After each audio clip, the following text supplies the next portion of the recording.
4 గంటలకే వచ్చి కాలనీ చుట్టుముట్టారు సార్.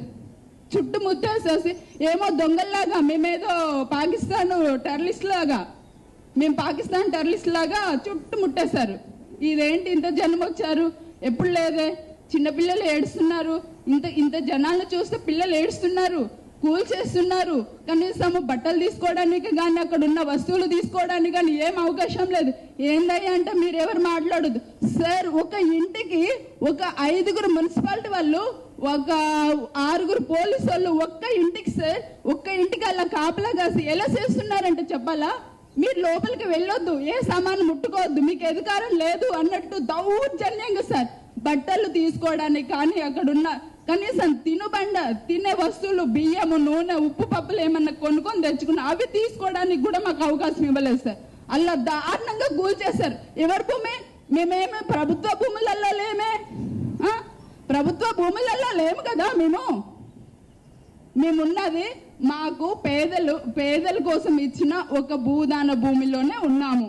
అది మా భూమి, మేము ఉండే హక్కు మాకు ఉంది. మేము నిజమైన పేదవాళ్ళం. మేము పేదవాళ్ళం కామని వాళ్ళంటే చెప్తారండి. వచ్చి సర్వే చేసిరా ఏ రోజైనా కలెక్టరు కిటికీలో నుంచి ఇలా చూస్తే కనిపిస్తుంది మా కాలనీ. కనీసం అక్కడికి వచ్చి మా కాలనీ అలా వస్తుంది కదా, కనిపిస్తుంది. ఏ రోజైనా వచ్చి మీరు నిజమైన పేదవాళ్ళ కాదా ఏ రోజైనా చూసాడా? ఈ రోజు పేదవాళ్ళు కాదని ఎలా చెప్పగలుగుతాడు?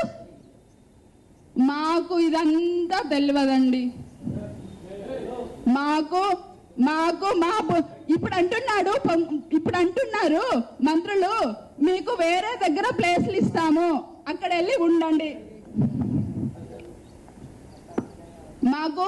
మీకు ఎక్కడ వేరే దగ్గర ప్లేసులు ఇస్తాము, ఇంటి స్థలాలు ఇస్తాము, అక్కడ వెళ్ళి ఉండండి, అక్కడే మీకు ఇళ్ల స్థలాలు ఏర్పాటు చేస్తాను నిజమైన పేదవాళ్ళకి అని చెప్తున్నారు. మాకు ఎక్కడ అవసరం లేదు.